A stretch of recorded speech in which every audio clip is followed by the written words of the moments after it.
السلام علیکم دوستوں، آج حاضر ہوا ہوں نئی ویڈیو کے ساتھ۔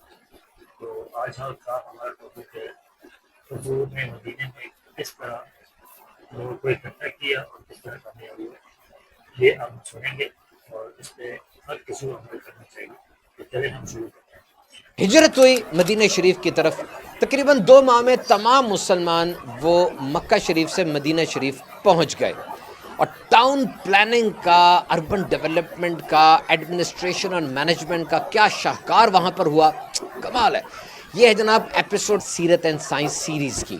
دیکھیے مکہ شریف میں اس وقت کے جو حالات تھے، تنگی تھی، گھٹن تھی، مساوات نہیں تھی، رواداری کے اصول نہیں تھے، اور اسلام کا افاقی دین وہ پنپ نہیں رہا تھا، پھیلنا وہ بہت ڈیفیکلٹ ہو رہا تھا۔ اور جیسی مدینہ شریف میں ہجرت ہوئی، کیسی گروتھ ہوئی، ود ان ڈیز کہاں سے کہاں بات پہنچ گئی۔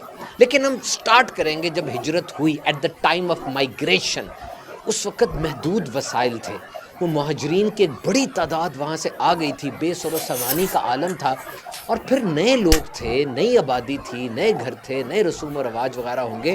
اس میں جذب ہونے کی کیا کیسا ایک مسئلہ بن جاتا ہے۔ یاد رکھیے مہاجرین، یہ مائیگریشن جو ہوتی ہے، امیگرینٹس جو ہوتے ہیں، یہ آج کے اس جدید دور میں بھی بڑا ایک مسئلہ ہے، اور الگ سے ڈپارٹمنٹس بنے ہوئے ہیں، اور دنیا کے سارے مہاجرین کو اکٹھا کر لیا جائے نا تو یہ ایک بہت بڑا الگ سے ملک بن جائے، جو شاید تیسرے چوتھے پانچویں نمبر کا ملک ہو دنیا میں، اور ان کے حقوق اور ان کو غذا دینا یہ بڑا ڈیفیکلٹ ہوتا ہے۔ اور آج جناب مدینے کے اندر مکے سے آنے والے ڈھیروں مہاجرین ہیں، اور مکے کی اپنے رہائشی انصار بھی ہیں، سارے کھڑے ہوئے ہیں۔ اس سے پہلے کہ وہاں اکنامک ڈیڈ لاک آ جاتا، نبی پاک نے کیا فرمایا؟ ایک مہاجر ایک انصار کو بلایا، دونوں کو بھائی بھائی بنا دیا، مواخات کر دی، بھائی چارہ کر دیا۔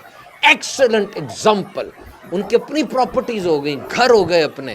کیسا زبردست یہ مواخات کا ایک منظر تھا۔ جب حضرت علی رضی اللہ تعالیٰ عنہ نبی پاک صلی اللہ علیہ وسلم کی بارگاہ میں آ کے عرض کرتے، یا رسول اللہ سب کا بھائی چارہ قائم ہو گیا، میرا کوئی بھائی نہیں بنایا، تو نبی پاک نے ارشاد فرمایا، علی تم دنیا میں بھی میرے بھائی ہو اور آخرت میں بھی میرے بھائی ہو۔ Now the development of Medina. Medina was declared an ideological state, ایک فلاحی ریاست اس کو قرار دیا گیا۔ مردم شماری یعنی سینسز ہوئی، آبادی کو کاؤنٹ کیا گیا، جو آج بھی ڈیسیژنز لینے کے لیے ڈیموگرافک فگرز، یہ اسٹیٹسٹکس اہم ترین سمجھی جاتی ہیں۔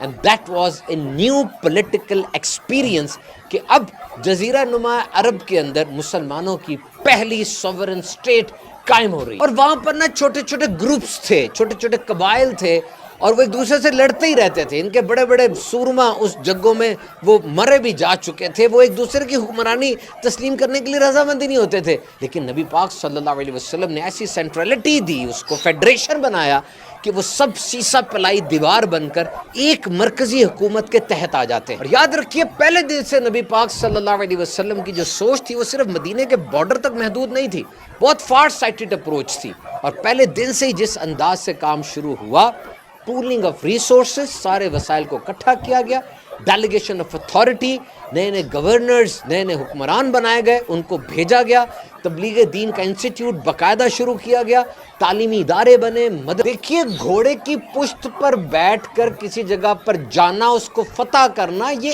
ایک بات ہے، لیکن فتح کرنے کے بعد پھر پشت سے اترنا، اتر کے اس جگہ پر قبضہ کرنا، حکومت بنانا، انفراسٹرکچر بنا کے آباد کرنا، اور وہاں رہنے والوں کے دل میں جگہ بنانا، یہ ایک بالکل الگ بات ہے اور موسٹ ڈیفیکلٹ ہے۔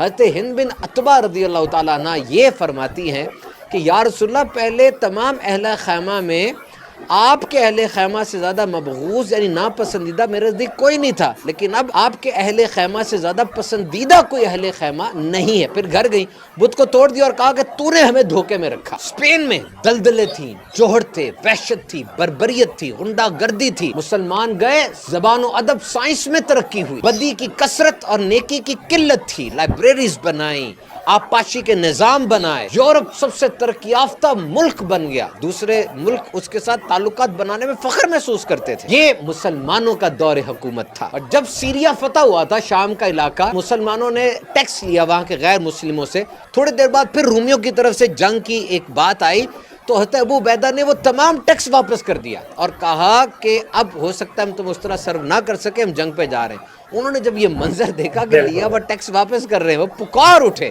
کہ تمہیں رومیوں پہ فتح حاصل ہو. اور دیکھیے بغداد میں کیا ہوا. That was the centre of trade. 4 سال میں اس کو کیپٹل بنایا گیا, ڈیم بنے, اس کے گرد دیواریں بنی.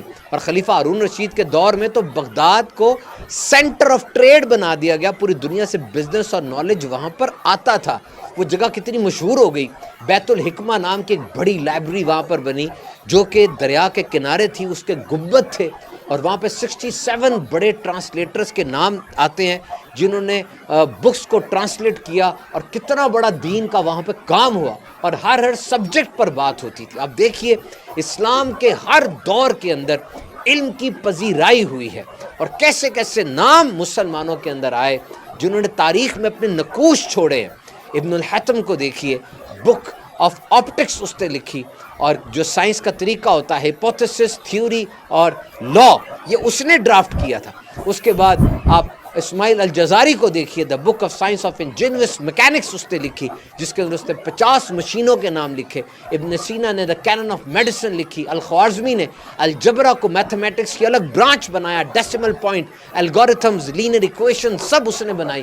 تو یہ وہ مسلمان نام ہیں جنہوں نے سائنس کے اندر ایسی نئی نئی ایجادات کی, اور در حقیقت یہ وہ پودا تھا, یہ وہ شمع تھی دین کی جو کہ مدینہ شریف میں روشن کی گئی. اور یہ انقلاب بیسکلی یہ علم کا انقلاب تھا جو مدینہ شریف میں آیا. تو جناب ہم بھی سیرت سے سبق سیکھتے رہیں گے. سیرت اور سائنس ایپیسوڈ آپ دیکھتے رہیے ہمارے یوٹیوب چینل پر. دیکھا دوستوں آپ لوگوں نے کس طرح کتنی معلوماتی ویڈیو تھی, کس طرح رسول اللہ نے اپنا مدینے کے اندر اسٹرکچر بنایا, اور ہمارے تاریخ صاحب نے بہت زبردست اس کو ڈسکرائب کیا. مسلمان سائنٹسٹ وغیرہ کیسے تھے, انہوں نے کیا کیا ایجادات کی. تو انشاءاللہ ہم آگے بھی ایسی ویڈیو آپ کو لاتے رہیں گے. تو میرا یہی آپ سے گزارش ہے کہ چینل کو سبسکرائب کریں, لائک کریں, اور ویڈیو پسند آئے تو کامنٹ بھی کریں. بہت شکریہ آپ کا ویڈیو دیکھنے کا. السلام علیکم ورحمۃ اللہ.